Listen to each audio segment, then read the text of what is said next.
నమస్తే. నేను సిరి.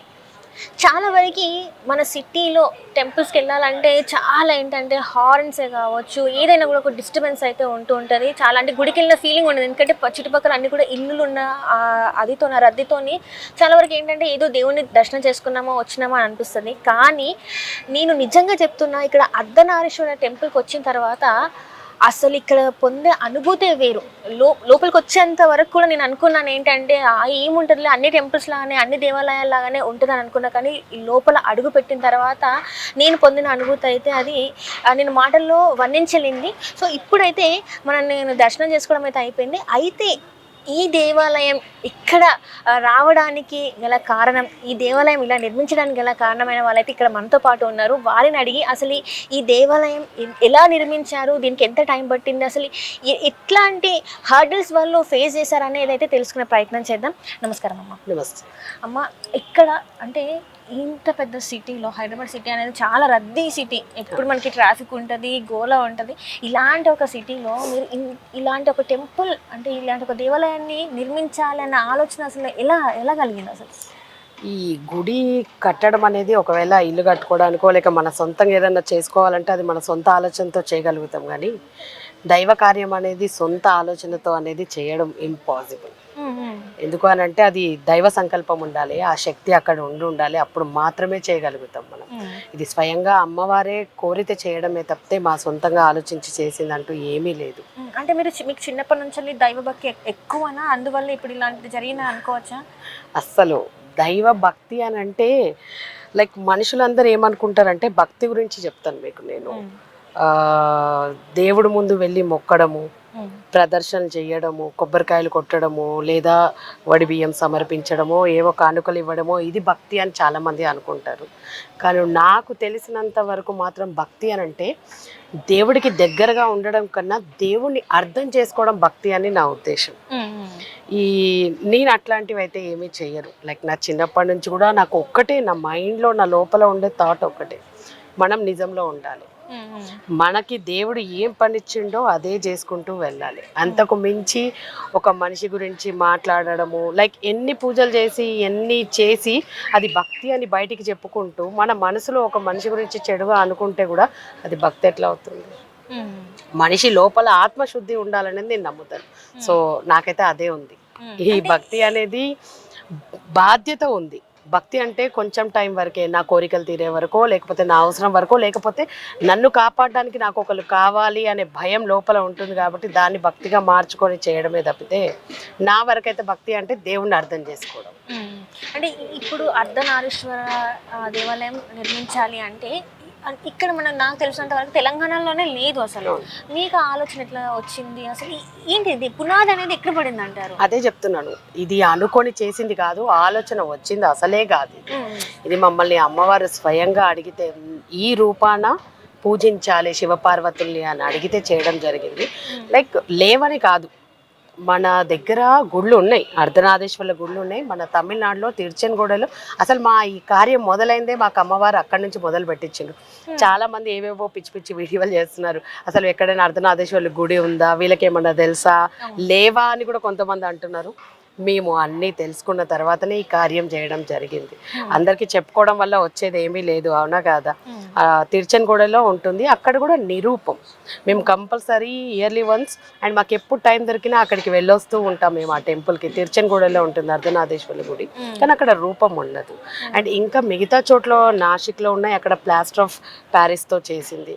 ఇంకా అదర్ టెంపుల్స్లో ఉన్నాయి, అక్కడ కూడా ఇక్కడ కూడా అమ్మవారికి అంటూ ఈ రకమైన ఏకశిలలో 2 రూపాలు ఉండవు.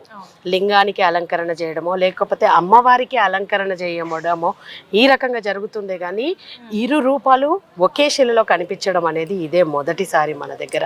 మిగతా చోట్ల కూడా ఉన్నాయి, పెద్దగా ఎన్నో అడుగులు ఉంది అది. అక్కడ కూడా మనకి ప్లాస్టర్ ఆఫ్ ప్యారిస్లోనే కానీ ప్రాణ ప్రతిష్ఠ చేయబడింది మాత్రం మన దగ్గరే. ఇక్కడ నేను విన్నది ఇక్కడ అంటే ఇక్కడ స్వామిని అడిగితే చెప్పింది ఏంటంటే ఫస్ట్ పెద్దమ్మ తల్లి అడిగింది ఆదేశం, ఆ తర్వాత ఇదంతా ఇలా అంటే ఇలా జరిగింది. అంటే ఇంత పెద్ద నిర్మించడం అంటే అంత ఈజీ అయినా కాదు, అంటే ఒక్క రోజులో 2 రోజులు అయ్యే పని అయితే అస్సలకే కాదు.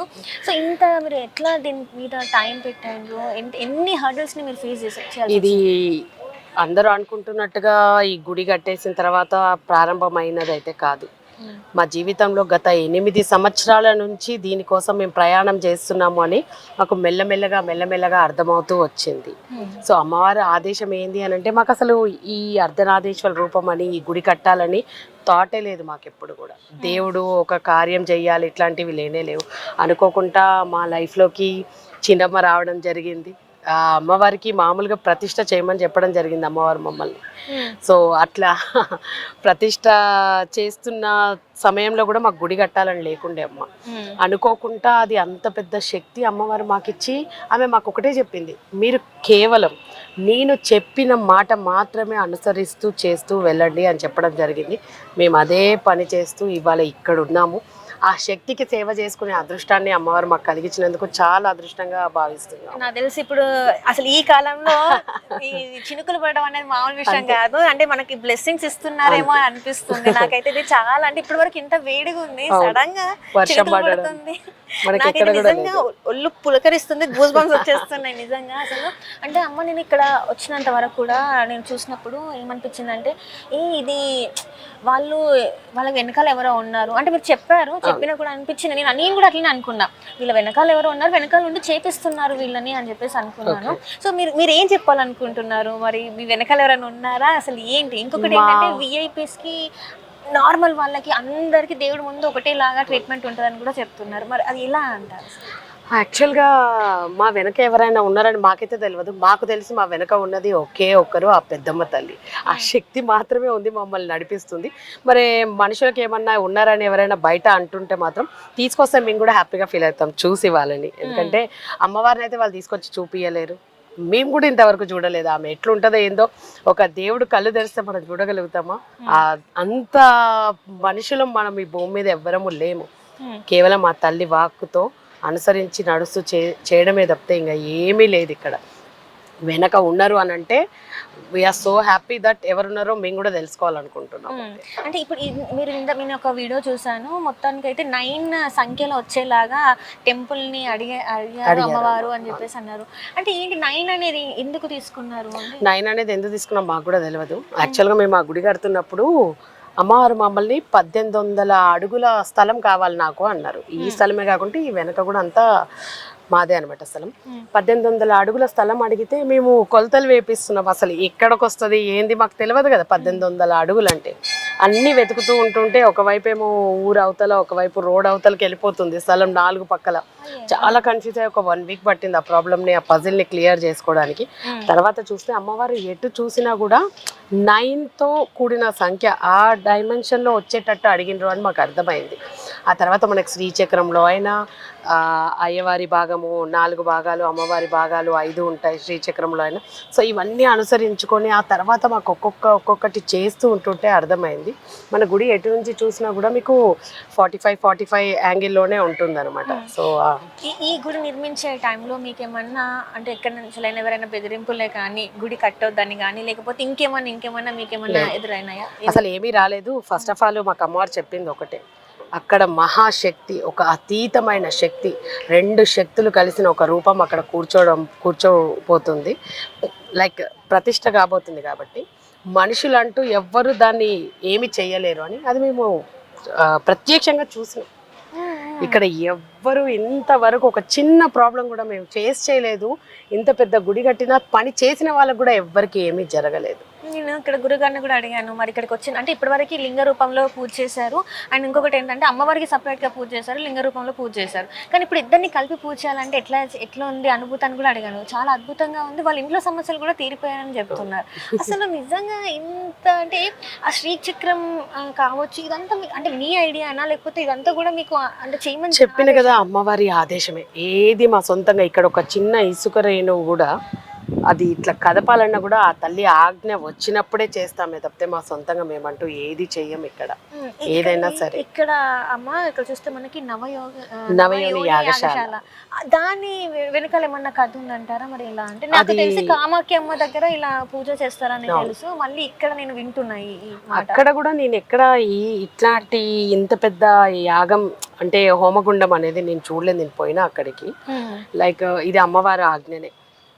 నవశక్తులు కలిసి ఉన్న నవయోని యాగశాల కావాలి అని అడిగితే దాన్ని చేయడం జరిగింది. ఇప్పుడు ఇప్పుడు అది అనుకోకుండానే మేము గుడి ప్రతిష్ట చేసినప్పుడు అనుకోకుండానే మా వాళ్ళకి ఇట్లా హోమగుండంకి తవ్వించండి అని చెప్పినాం. మాకు అది అట్లా వచ్చేసింది ఆ రూపం అనేది. అంటే తవ్వుతున్న ప్రక్రియలోనే అలా అది అనుకొని ఇంత కాస్త పెద్దదైపోయింది అది. సో దాని వల్లనే మేము అమ్మవారు కోరడం జరిగింది. అది అందుకే అట్లనే ప్రతిదీ కూడా అట్లా అంటే చేస్తుంటే ప్రతి క్షణము ఏదో ఒక రూపంలో ఆమె మాకు కనిపిస్తూ చూపిస్తూ ఉంటూనే ఉంటారు. అది అక్కడ జరుగుతూనే ఉంటది. మీకు ఒక విషయం తెలుసా, ఇక్కడ పని చేసే వాళ్ళైనా ఎవరైనా కానీ ఒక చిన్న అబద్ధం ఆడినా ఆమె తీసుకొచ్చి చూపించేస్తుంది. నేను ఎప్పుడైతే లోపలికి వస్తానో పొద్దున్నే వచ్చేస్తాను కదా, ఆమె దగ్గరికి వెళ్ళినప్పుడు నాకు ఇట్లా కళ్ళ ముందు చూపిస్తూ ఉంటుంది ఇక్కడిక్కడ ఇట్లా జరిగింది అని. నేను ఇమ్మీడియట్లీ వాళ్ళని పిలిచి అది అడిగితే అవునమ్మా జరిగింది మా వల్ల ఈ పని మేము చేసినామమ్మా అని అంటారు. మరి నాకెందుకు చెప్పలేదు అని అంటే భయమైందమ్మా అని అంటారు. ఏదన్నా ఉండండి మన అయ్యగారులు కానివ్వండి గుడి లోపల ఆమెకి అభిషేకం స్థిరంగా జరగకపోయినా సరే అది నాకు తెలిసిపోతుంది ఏదో ఒక విధంగా. లైక్ చాలా వింతలు విశేషాలు ఉన్నాయి ఇక్కడ. నిజంగా మీరు చెప్తుంటే నాకు ఒక లాగా లోపల నుంచి అయిపోతుంది. ఏంటంటే ప్రతిదీ తెలుస్తుంది. అంటే నేను ఇంతవరకు విన్నది ఏంటంటే కళలో, అంటే పాత కథలు విన్నప్పుడు పురాణాలు విన్నప్పుడు కళ్ళు ఇలా కనిపించి నాకు మధ్యలో ఒకసారి ఆరోగ్యం బాలేక నేను ఒక 1 వీక్ అట్లా కొంచెం గుడి మీద కాన్సన్ట్రేషన్ కొంచెం అది చేసి డాక్టర్ కొంచెం రెస్ట్ తీసుకోమనంటే ఒక 1 వీక్ అంటే ఈవినింగ్ టైమ్స్ వచ్చేలా మార్నింగ్ అవర్స్ రాలేదనమాట. ఆమెకి ఎందుకో తెలియదు. నేను ఎప్పుడు కూడా అసలు అట్లా తినాలి అని నాకు అనిపించదు. ఎప్పుడు లేని నాకు కోరిక కలిగింది అమ్మవారి దగ్గర ఉన్న కొబ్బరి తీసుకొని తినాలి అని చెప్పి. అంటే నాకు ఆ విషయం తెలియడానికి ఆమె చూపించిన నిదర్శనము. ఆమె దగ్గర కూర్చున్నా అనుకోకుండా పని వాళ్ళని నాకు కొంచెం కొబ్బరి పంచదార వేసి తీసుకొచ్చేయండి అన్న, బీపీ అదవుతుందని చెప్పి తెచ్చియమనంటే కొబ్బరి ఇచ్చిన కానీ పంచదార వేయలేదు. ఏమైంది అని చెప్పని అడిగితే లేదమ్మా అని అన్నారనమాట. ఎట్లా ఉండదు అభిషేకం చేసిండ్రు కదా ఇవాళ పొద్దున అని చెప్పని అన్నాను అనమాట. అంటే ఎప్పుడు అయిపోయిందమ్మా, అయిపోయి కూడా 4 రోజులు అయింది అని అంటే నేను ఇమ్మీడియట్లీ మా వాళ్ళని పిలిచి అడిగినాం అనమాట. అంటే అతను మాకు టెంపరవరీ పురోహితుడు వచ్చినుండే అనమాట అభిషేకంకి అప్పుడు. సో అడిగితే అతను లేదమ్మా అడ్జస్ట్ చేసి చేసేసినా అని చెప్పి అని అన్నాడు అనమాట. సో ఆమెకి క్రియలో ఏ ఒక్క చిన్న లోపం జరిగినా అది ఏదో ఒక విధంగా నాకు చూపించేస్తుంది అనమాట. ప్రతిదీ కూడా తనకి అమ్మవారికి నైవేద్యం విషయంలో ఏదైనా వీలేదన్నా తేడా చేసినా నేను ఎప్పుడన్నా ఇక్కడ లేనప్పుడు అది ఇమ్మీడియట్లీ చూపించేస్తారు ఏదో ఒక రూపంలో. అంటే మనుషుల రూపంలో కాదు, ఆమెనే చూపిస్తుంది. వాళ్ళు గొడవపడైనా తెచ్చి నిజం మా ముందు పెట్టేస్తారు. మాకు అమ్మవారు చెప్పిందే అది, ఇక్కడ ఎవ్వరు అబద్ధంగా ఉన్నా వాళ్ళకి మళ్ళీ నేను దర్శనం ఇవ్వను అని చెప్పి మాకు అమ్మవారు చాలా క్లియర్గా చెప్పిండు. ఏ ఒక్క మనిషి నా ముందుకు వచ్చి మనసులో ఒకటి పెట్టుకొని బయటికి ఒకటి ఉన్నా, సృష్టికి విరుద్ధమైన కోరిక కోరినా, ఎన్నిసార్లు నా దగ్గరకు వచ్చినా ఆ కోరిక తీరదు. అండ్ వాళ్ళ లోపలున్నది అది తప్పైతే ఇంకొకసారి నా దగ్గరికి దర్శనానికి రారు వాళ్ళు అని చెప్పి మేము చాలా మందిని చూస్తున్నాం అట్లా. లైక్ కొంతమంది వచ్చి చెప్పెళ్ళిన వాళ్ళు ఉన్నారు, కొంతమంది ఇక్కడ దాకా రాలేకపోతున్నామని బాధపడుతున్న వాళ్ళు ఉన్నారు. అంటే నేను 1 year నుంచి నిజంగా నేను కూడా చెప్పేది ఏంటంటే 1 year నుంచి చూస్తున్నా రావాలి అనుకుంటే ఈ రోజు ఇట్లా కుదిరింది అసలు. అంటే నిన్న నుంచి అనుకుంటున్నా రావాలి, చెయ్యాలి, ఖచ్చితంగా దర్శనం చేసుకోవాలని. అవ్వద్దా అని ఒక డౌట్ కూడా ఉండే, కానీ అమ్మవారు శివుడు నన్ను పిలుచుకున్నారని అనుకుంటున్నా. అండ్ ఇంకొకటి ఏంటంటే మీ ఫోన్ నెంబర్ కూడా నా దగ్గర లేకుండే. అసలు దొరుకుతారా వీళ్ళు మనకి, అసలు మనకి ఇస్తారా ఇంటర్వ్యూ లేదన్న ఒక డౌట్ కూడా ఉండే. అంత భారమంతా అమ్మ మీద వేసిన. కానీ ఇక్కడికి వచ్చినాక నిజంగా చెప్తున్నా అమ్మ, చాలా అంటే నాకు పక్కన ఏం అనిపించట్లేదు, గుళ్ళో ఒక పాజిటివ్ అంటే చాలా ఉంది. మీరే కాదు మా ఇద్దరికి కూడా ఎప్పుడు కన్ఫ్యూజన్ ఉంటుంది, అసలు మనము ఇక్కడే ఉన్నామా అని అనిపిస్తుంది. ఎందుకంటే ఈ గేట్ దాటి వెళ్తే అసలు ఎంత హడావుడి, ఎంత క్రౌడెడ్ ప్లేస్, ఇన్ని అపార్ట్మెంట్స్, రోడ్ దాటంగానే ఇన్ని వెహికల్స్ కంటిన్యూస్గా వెళ్తూనే ఉంటాయి. ఈ ప్లేస్ మాత్రం చాలా ప్రశాంతంగా ఉంటుంది. మాకు పొద్దున లేస్తే మా లైఫ్లో ఇది తప్పితే ఇంకొకటి లేదు అసలు. మా జీవితంలో ఇక్కడికి రాని క్షణము అంటే ఒక రోజు ఉంటే మాత్రం మాకేదో వెల్తీగా ఉంటుంది.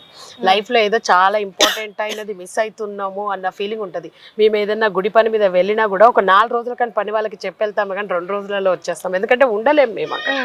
గుడి పని మీదే వెళ్తాం మేము మ్యాక్సిమం. ఎక్కడికి వెళ్ళినా కూడా ఏదైనా తేవడానికైనా చేయడానికైనా, కానీ అక్కడ కూడా ఉండలేము. ఎందుకో తెలియదు.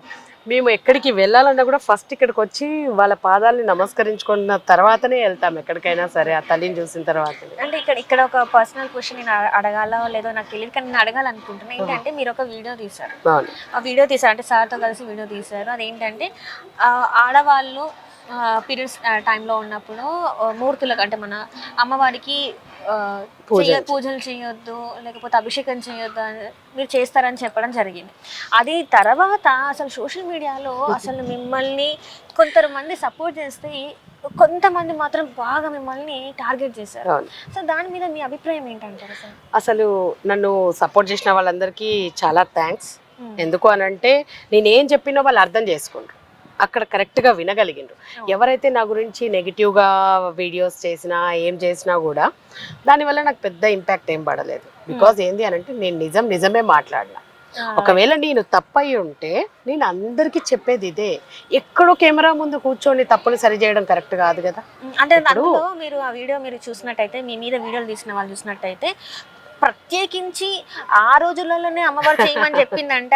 అసలు మీరు చెప్పిన వీడియో ఒక రకంగా ఉంటే ప్రత్యేకించి అని చెప్పి తను యాడ్ చేయడం అది ఎంతవరకు కరెక్ట్ అంటారు? యాక్చువల్గా నేను చెప్పింది కూడా ఏంది అని అంటే, తను నన్ను అడిగింది 4 సంవత్సరాల నుంచి నేను చూస్తున్నాను, ప్రతి అమ్మాయి భయపడుతుంది పీరియడ్స్ ఉన్నప్పుడు గుడికి రావద్దు, ఒకవేళ ఆ టైంలో పూజ చేస్తే ఏదో జరిగిపోతుంది అనే భయంలో ఉంటారు, నీకేం కాలేదా అని అడగడం జరిగింది అక్కడ.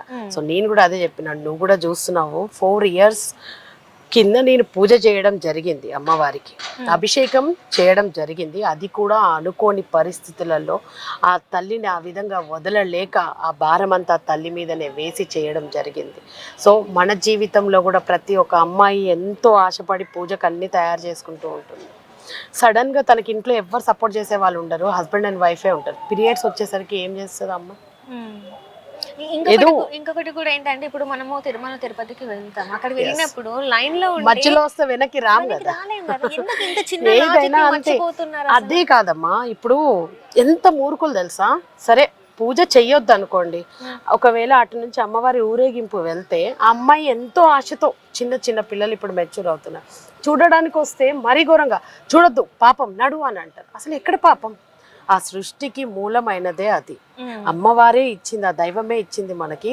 అమ్మని చూసే అంత అది కూడా లేదు ఒక ఆడపిల్లకి. ఇప్పటికి ఈ జనరేషన్ లో కూడా ఇట్లా ఉంది అంటే అసలు దీన్ని ఎలా అర్థం చేసుకోవాలి? అసలు ఫస్ట్ ఆఫ్ ఆల్ చెప్పాలని అంటే, మనము ఒక భయాన్ని క్రియేట్ చేసిండ్రు ఒక అమ్మాయిలు, అర్థమైందా? ఆ టైంలో అమ్మాయి ఇంట్లో పని చేయొచ్చు, వంటలు చేయొచ్చు, పిల్లల్ని చూసుకోవచ్చు, అన్నం వడ్డించవచ్చు, అన్నీ చేయొచ్చు. ఇప్పుడు జరుగుతుంది అవన్నీ. ఒకప్పుడు అంటే మన పూర్వీకులు నిజంగానే విశ్రాంతి ఇచ్చి అమ్మాయిని ఏం ముట్టుకోనియలేదు. ఇప్పుడు అది జరుగుతుందా? అది జరగనప్పుడు దాన్ని మాత్రం చేయమని చెప్తున్నారు, ఇది మాత్రం ఖండిస్తున్నారు. బ్రహ్మహత్య, ఇంద్రుడి శాపం అమ్మవారు తీసుకుంది, ఇంకా ఎన్ని శాపాలు ఒక ఆడపిల్ల తీసుకోవాలి? ఎన్నో పాపాలు చేసి ఒక మగవాళ్ళు మాత్రం వెళ్ళి పూజలు చేయొచ్చు, అన్నీ చేయొచ్చు, అన్ని రకాల ఏ కల్మషం లేకుండా ఒక తల్లి తన జీవితాన్ని, అంటే ఒక ఆడపిల్ల తన జీవితాన్ని మొత్తం త్యాగం చేస్తూ బ్రతుకుతూ ఉంటుంటే, అనుకోని సిచ్యువేషన్స్లో తను చేయాల్సి వస్తే తప్పేముంది? ఇప్పుడు చాలా మంది మనం చూసుకున్నట్టయితే ఒక ఆవిడ ఉంది, గోవింద సేవ, తను మిమ్మల్ని సత్యభామ చాలా వరకు మిమ్మల్ని అంది కదా. మీరు ఏమన్నా తనకి మరి ఏమన్నా వీడియో చేసి పెట్టారా, లేకపోతే ఫోన్ ఏమన్నా చేసి మాట్లాడారా? అస్సలు నేను వీడియో చేయలేదు, ఫోను తనకి తన గురించి తెలుసుకోవాలని అది కూడా లేదు. I really appreciate her. ఎందుకు అని అంటే, ఇప్పుడు నిజంగా ఒక దైవ కార్యం చేస్తున్న వాళ్ళు ఒక పని చేసినప్పుడు దానిలోంచి సంపాదించుకున్న జ్ఞానాన్ని నిజంగా అది దేవుడి కోసమే అయితే, దేవుడు అందులో ఏం నేర్పిస్తున్నాడు? ఒక మనిషిని ద్వేషించమని కాదు, దూషించమని కాదు. అవునా కదా? ప్రతి ఒక్క మనిషి తెలుసుకోవాల్సింది కూడా ఒక దైవ కార్యము, సమాజానికి ఒక మంచి మెసేజ్ ఇస్తున్నాము అని అంటే వాళ్ళ తప్పులు వీళ్ళ తప్పులు వేలెత్తి చూపించడం కాదు, దాన్ని సరి చేయడమే ఒక బాధ్యత కలిగిన మనిషి చేసే పని. అది నేను తన విషయంలో నాకు ఎట్లాంటి అది లేదు. ఇంకా తన కామెంట్స్ అన్నీ నేను చాలా బాగా చదువుతాను. ఐ ఫెల్ట్ వెరీ హ్యాపీకి. నేను చాలా వరకు చూసిన ఆ కామెంట్స్ పెట్టిన వాళ్ళంతా జస్ట్ తన ఫాలోవర్సే, ఐదర్ దెన్ దట్ ఇంకెవ్వరూ లేరు. అంటే ఇప్పటి ఇంకా బయట వాళ్ళు వాళ్ళని అంటే వాళ్ళని ప్రోత్సాహం కాదు, ఎడ్యుకేట్ చేయాల్సింది పోయి ఇంకా కూడా మైలు అనుకుంటూ ముట్టుకోవద్దు, పూజలు చేయొద్దు. ఫస్ట్ ఆఫ్ ఆల్ తన గురించి నేను ఒక విషయం చెప్పాలా, పాపం తను తొందరపడి అందరి వీడియోస్ చేసేస్తుంది కానీ అక్కడ రియల్ గా ఏంది అనేది వినలేదు తను. సదరు మహిళ అంట, ఈ గుడి వ్యవస్థాపకుడు అంట, అసలు మేమేందో మా స్థానం ఏందో ఇక్కడ ఏమి కూడా ఆమెకి తెలియదు. తెలియకుండానే మాట్లాడేసింది. అండ్ ఆ తర్వాత సెకండ్ ఇంకొక వీడియో చేసింది నెక్స్ట్ డే నేను లైవ్ పెట్టిన తర్వాత. ఆ వీడియో చూసి గుడి వ్యవస్థాపకురాలు ఆమెనంట 4 సంవత్సరాల నుంచి ప్రత్యేకంగా అదే రోజులో వెళ్ళి పూజ చేస్తుందంట అనంట. సో ఇక్కడే అందరూ అర్థం చేసుకోవాలి తన తొందరపాటు ఏంది అనేది. తనని ఫాలో అయ్యే వాళ్ళు కూడా అర్థం చేసుకోవాలి, ఈమె నుంచి మేమేం నేర్చుకుంటున్నాము, పాపాన్ని మూటగట్టుకుంటున్నాము, కర్మని పెంచుకుంటూ పోతున్నాము అనేది వాళ్ళు అర్థం చేసుకోవాలి. ఇంకొక మాట కూడా అంది, మీరు విన్నారో లేదో తెలియదు కానీ ఈ ముస్లిం వాళ్ళు ఇలాంటివన్నీ చేపిస్తూ ఉంటారు, లవ్ జిహాద్ అని తన వీడియోలో ఉంటది. మరి దానికి మీరేం ఆన్సర్ చెప్తారు? నాకు తెలిసినంత వరకు మనుషులందరూ ఒకటే అమ్మా. ఈ కులము మతము ఇవన్నీ పెట్టుకుంది మనము. దేవుడు ఏ రోజైనా నోరిప్పి నీది కులము నీది మతము, నువ్వు ఇది చెయ్యు నువ్వు ఇది చెయ్యు అని చెప్పిండా? నువ్వు అంటరాని వాడివి, నువ్వు ముస్లింవి, నువ్వు క్రిస్టియన్వి అని చెప్పిండా? లేదు. ఎవరి ఇష్టం ఉన్న రూపంలో ఎవరి మనసులో ఉన్న రూపాన్ని తలుచుకుంటూ ఆ భావనలతో ఆ పేర్లతో కొలుచుకుంటున్నారు. ఇది చేసినంత మాత్రాన మరి మన హిందువులలో ఎన్ని తప్పులు చేస్తున్న వాళ్ళు ఉన్నారు. సనాతన ధర్మం అని అంటున్నారు, ఎవరు కాపాడుతున్నారు? సనాతన ధర్మం ఏం చెప్తుంది? ఒక మనిషిని తిట్టమని చెప్తుందా, లేకపోతే గలీజ్గా వాళ్ళ గురించి మాట్లాడమని చెప్తుందా? దైవ కార్యం చేయడం అంటే ఏంది, దైవ సేవ అంటే ఏంది అసలు? ఫస్ట్ ఆఫ్ ఆల్ తన క్యాప్షన్, తన యూట్యూబ్ ఛానల్ పేరు విని నాకు నవ్వొచ్చింది. గోవింద సేవ అంటే ఆ గోవిందుడు చేసిన పని ఏంది, ఈమె మాట్లాడే మాటలేంది, ఆ స్వామి ఏం చెప్తున్నాడు? ఇట్లా ఏమీ కాకుండా ఇంకా మిమ్మల్ని ఇట్లా బాధ పెట్టిన వాళ్ళు ఎవరైనా ఉన్నా అంటే మీరు బాధపడలేదని చెప్తున్నా. అస్సలు బాధపడలేదు. ఇప్పుడు కూడా నేను ఏ విషయాన్ని కూడా బాధపడను. బాధపడితే మేము ఎంత పెద్ద కార్యమే చేయము. ఒకటమ్మా, వీళ్ళందరూ మనిషి అనేవాడు తన సొంత బుద్ధితో ఆలోచించడం మానేసింది. ప్రతి మనిషి కూడా ఈ మనసుతో, దేవుడిచ్చిన మనసుతో ఆలోచించడం మానేసి ఇక్కడితో మాత్రమే ఆలోచిస్తున్నాడు. మీకు ఇంకో విషయం తెలుసా? కళ్ళు 2 అయినా చూసేది ఒకటే దృష్టి, అవునా కదా? మన నాస్ట్రిల్స్ 2 కానీ శ్వాస ఒకే విధంగా, చెవులు 2 వినడం ఒకే విధంగా, నాలిక ఒకటైనా కూడా 2 రకాలు ఉంటాయి. మాట 2 విధాలుగా మాట్లాడతాం మనం. సో ఎంత తేడా ఉంది. మనము చెప్పేది దేంతోటి, ఈ చెవులు వినాలన్నా, కళ్ళు చూడాలన్నా, అవతల మనిషికి ఏదైనా చెప్పాలన్నా ఈ నాలుకనే కదా. 2 రకాలుగా మాట్లాడుతుంది. ఈ 2 ఉన్న వాటిని కంట్రోల్ చేస్తుంది, చెప్తుంది కూడా ఈ నాలికనే కదా. ఇటు చూడు అనగానే ఆ 2 కళ్ళని తిప్పి చూస్తాం. చూడు అని ఎవరు చెప్తున్నారు? నాలుక చెప్తుంది. అది ఎవరు వింటున్నారు? ఒక నాలుక చెప్తే 2 చెవులు, 2 కళ్ళు, ఈ శరీరం, 2 చేతులు, ఇవన్నీ ఫాలో అవుతాయి. రైట్. ఇప్పుడు ఇక్కడ ఏంటంటే ఇక్కడ మీరు అన్నదానం చేస్తున్నారు అండ్ ఇప్పుడు మనం ఏదైతే కూర్చున్నామో ఇది ఒక అంటే లేని వాళ్ళకి పెళ్లి చేసుకోవడానికి పెళ్లి మండపం లాగా అని అంటున్నారు. ఎలా సాధ్యం అవుతుంది ఇదంతా మీకు? అన్నదానం కాదు తల్లి, అన్న ప్రసాదం. దానం చేసే అంత స్థాయి ఈ భూమి మీద ఎవ్వరికి లేదు. ఆ శివ పార్వతులకి తప్పితే, ఆ అన్నపూర్ణ తల్లికి తప్పితే, ఆమె దానం చేస్తే మనం ఇట్లా తీసుకొని తినే వాళ్ళమే తప్పితే, మనం ఈ సృష్టిలో ఈ భోజనాన్ని లైక్ మన ఏది కానివ్వండి ప్రకృతిని మనం సృష్టించినమా? లేదు. ఏ ఆహారమైనా ప్రకృతి నుంచే వస్తుంది. సో ఆ ప్రకృతిని సృష్టించి ఆ ప్రకృతి రూపం దాల్చిన ఆ తల్లిని మనం దానం చేయగలుగుతామా? అందుకే మేము ఇక్కడ అన్న ప్రసాదం అనే అంటాం. అన్న ప్రసాదం చేస్తాం. అట్లనే ఇక్కడ చూస్తే గోశాల కూడా మీరు ఏర్పాటు చేసే ఇంకో విషయం అడిగారు కళ్యాణ మండపం గురించి. మా ఇద్దరికి ఒక కోరిక, లేని వాళ్ళనే కాదు తల్లి, ఎవరైనా సరే ఆది దంపతులు లెక్కల జీవించాలి అని అనుకున్న వాళ్ళు ఎవరైనా సరే వచ్చి ఇక్కడ పెళ్లి చేసుకోవచ్చు. ముఖ్యంగా ఏంది అని అంటే కొన్ని అప్పులు చేసి పెళ్లిళ్ళు చేసుకుంటున్న వాళ్ళు ఉంటున్నారు, లైక్ డబ్బులు లేక. వాళ్ళందరికీ ఇది ఒక స్థానం కావాలి. ఆ ఆది దంపతుల సమక్షంలో వాళ్ళే స్వయంగా కూర్చొని కళ్యాణం జరిపిస్తున్నట్టు ఉంటుందని మా ఇద్దరి కోరిక. ఇప్పుడే కదా ఆఖరికి మా పిల్లలకు కూడా మేము ఇక్కడే పెళ్లి చేయాలని డిసైడ్ చేసుకున్నాం. డబ్బుతో సంబంధం లేదు, చేసే పనిలో మనకి ఆత్మ లైక్ ఉండాలి. అది మాత్రం. ఇప్పుడు వరకు అంటే ఇక్కడ ఏమైనా పెళ్లిళ్ళు జరిగాయి, చాలా జరిగాయి. ఇంతవరకు మేము ఎక్కడ పోస్ట్ చేయలేదు. మొన్ననే ఒకటి పోస్ట్ చేసినాం. ఆల్మోస్ట్ ఒక 20-30 మ్యారేజెస్ జరిగినాయి ఇక్కడ. అవునా? కానీ మేము ఎప్పుడు ఎక్కడ పోస్ట్ చేయలేదు అనమాట. ఎందుకు చెప్పుకోవడం, అంటే అన్ని తెలిసిపోతుంది కాబట్టి అందరికీ. అంటే ఇక్కడ సో మన పెట్టడానికి కూడా ఒక కారణం ఏంది అని అంటే, ఎవరైనా పేదవాళ్ళు ఉన్నా, ఎవరైనా తెలుసుకొని చేసుకోవచ్చు అని వచ్చి చేసుకుంటారని పబ్లిసిటీ కోసం చేస్తున్నది అయితే కాదు తల్లి.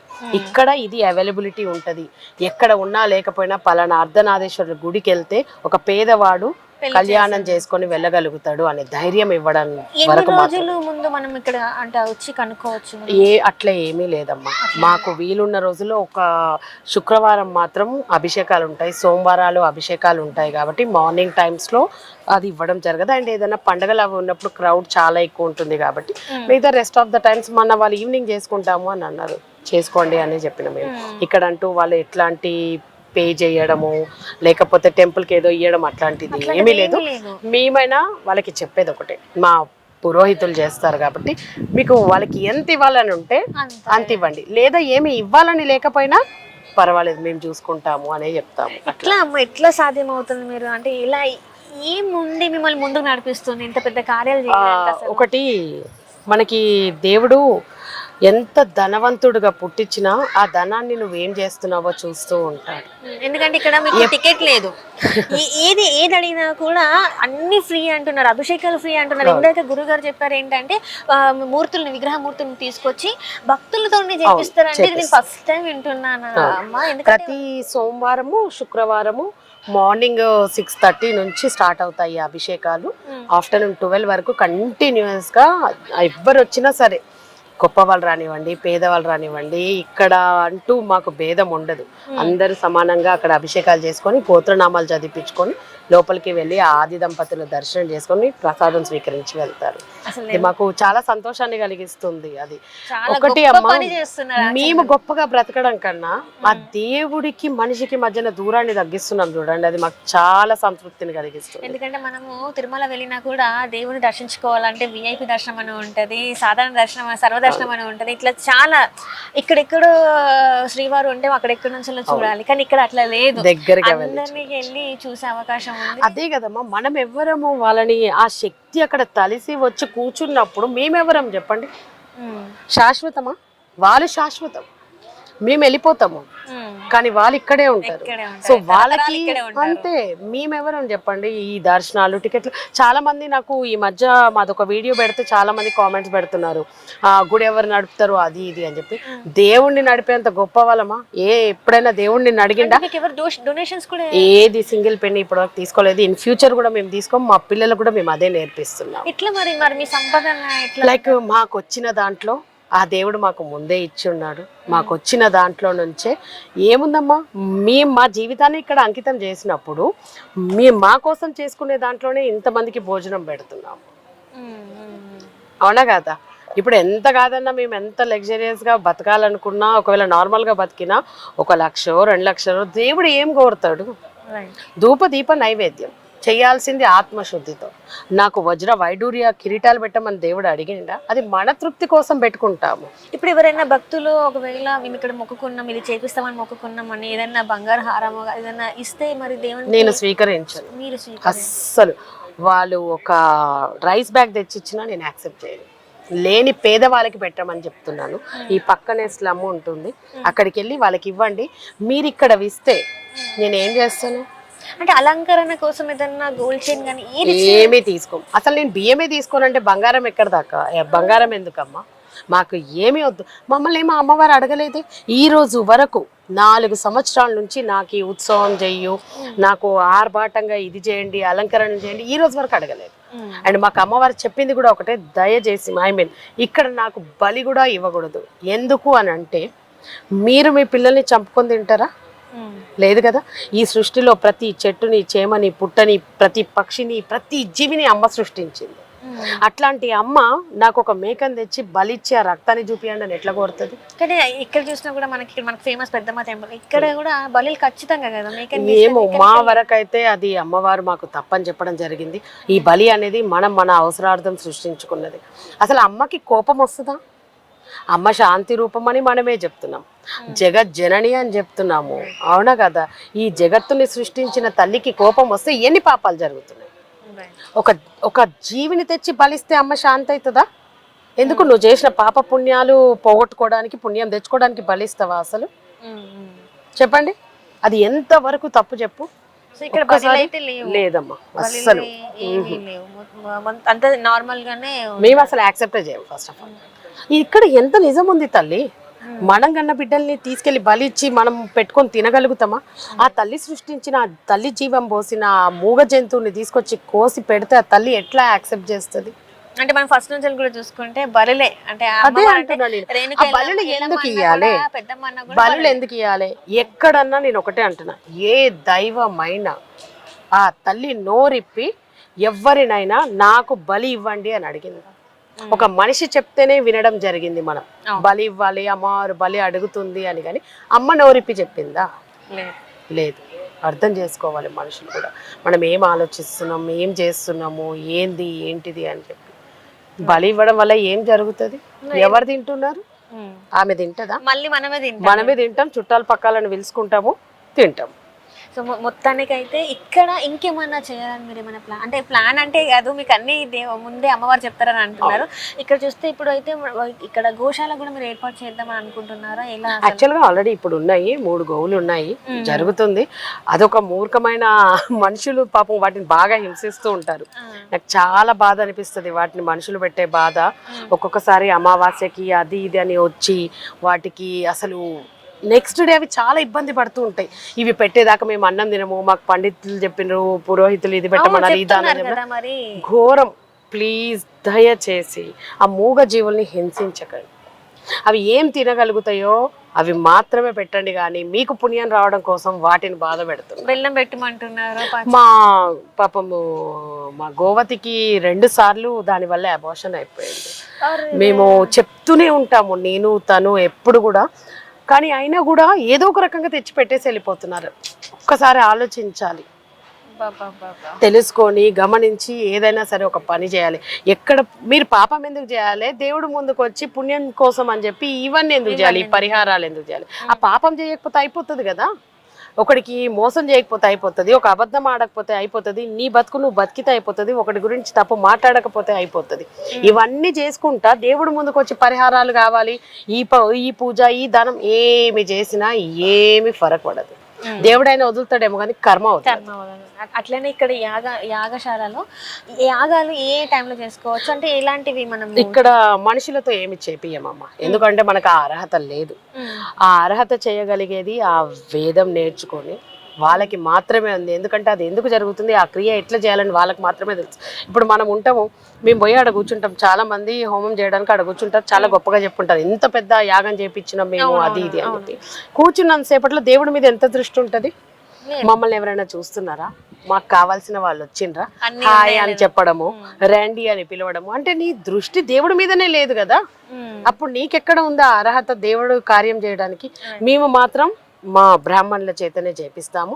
ఎవరు వచ్చినా సరే సామూహికంగా వాళ్ళ గోత్రనామాలు చదువుతారు, వాళ్ళు కూర్చొని చూడొచ్చు, కానీ ఆ క్రియ మాత్రం ఎవరు చేయరు. ప్రతి పౌర్ణమి, ప్రతి అమావాస్యకి జరుగుతుంది అక్కడ హోమం. చాలా చక్కగా వివరించారు. అండ్ ఇట్లనే మీకు ఇంకా చాలా చాలా ఈ దేవాలయాన్ని ఇంకా డెవలప్ చేయడానికి మీకు ఇంకా సిరి సంపదలు రావాలి. మాలాంటి వాళ్ళకి ఇంకా ఎంతో మందికి మీరు ఆదర్శంగా నిలిచారు. అండ్ ఇప్పుడు మీరు చెప్పినట్టే ఇంకా నెక్స్ట్ తరాలు కూడా ఎలానే ఉండాలని చెప్పి మనస్ఫూర్తిగా కోరుకుంటున్నాను. చాలా చక్కగా వివరించారు. ధన్యవాదాలు. Thank you.